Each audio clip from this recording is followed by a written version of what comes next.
Oui, je crois qu'il y a une méconnaissance du mécanisme.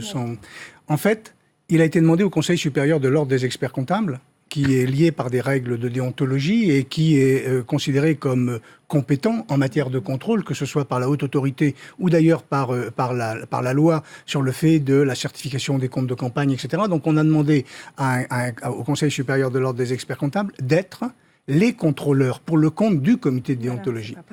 Les contrôleurs, qui seront donc des professionnels, émettront non pas un avis, puisqu'il n'est pas à eux d'émettre un avis, ils feront part de leur contrôle en disant: nous estimons, après avoir vérifié, etc., que est-ce que les dépenses sont raisonnables, qui est un critère qui n'existait pas. Est-ce que les dépenses sont faites dans l'intérêt du mandat? Alors, ils ne vont pas le qualifier, ils vont simplement relever un certain nombre de choses.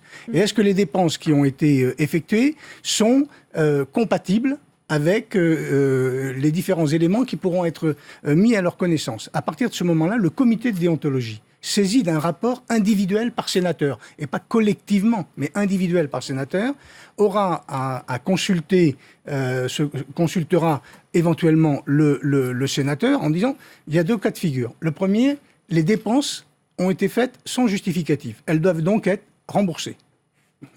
Le deuxième, c'est que les dépenses ont été peut-être été exagérées, et dans ces conditions-là, le remboursement s'imputera sur l'avance annuelle. Il n'y aura donc, si vous voulez, on va avoir une avance de 5 900 €. Si vous n'avez consommé avec justification que 4 000 € par mois, en disant à la fin de l'année, vous restituerez les 1 900 €. Donc en fin de compte, ça marche. Et les compteurs seront remis à zéro l'année suivante, Bernard Lalande.